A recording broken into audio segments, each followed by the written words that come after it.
ঘুম থেকে সকালবেলা উঠে যখন কিছুই খেতে ইচ্ছা করে না, তখন মনে হয় একটু পিঠা বানাই, হয়তো খেতে ভালো লাগবে। তো আসসালামু আলাইকুম, সবাই কেমন আছেন? আজকে সকালে রুটি পরোটা কিছুই বানাইতে মন চাইতেছিল না, তাই ভাবলাম একটু চাউলের গুঁড়ি দিয়ে পিঠা বানিয়ে খাই। তো এখানে আমি অল্প কিছু চাউলের গুঁড়ি নিয়ে নিলাম। এটা সিদ্ধ চালের গুঁড়ি। আমি সিদ্ধ চালের গুঁড়ি ভাঙিয়ে নিয়েছি। অল্প পরিমাণে লবণ দিয়ে দিলাম।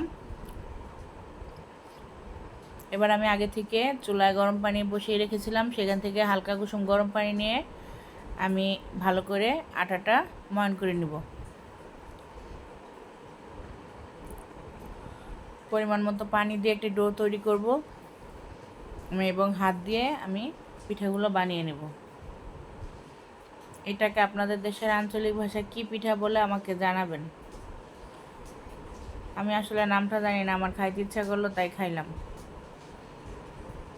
এখন অল্প অল্প করে ডো নিয়ে আমি পিঠাগুলো বানিয়ে নেব এবং আগে থেকে আমি চুলায় গরম পানি বসিয়ে রেখেছি, সেই গরম পানির মধ্যে পিঠাগুলো দিয়ে আমি সিদ্ধ করে নেব।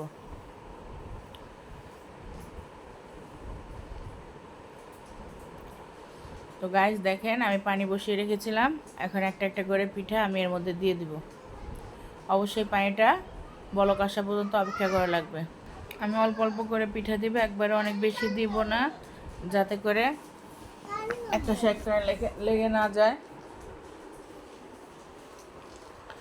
এখন সাইডে আমি একটি ভর্তা বানিয়ে নেব। আমি এখানে রসুন, কাঁচামরিচ এবং অল্প একটু ধনেপাতা দিয়ে নিয়েছি। এটাকে ভালো করে একটু লবণ দিয়ে খোলায় ভেজে নেব। এই ভর্তাটা দিয়েই আজকে আমি আমার পিঠাটা খাবো। এখন এটা আমি পাটায় বেটে নেব। আমার বাটা শেষ, আমার পিঠাও সিদ্ধ হয়ে গেছে। তো ফাইনালি ডান।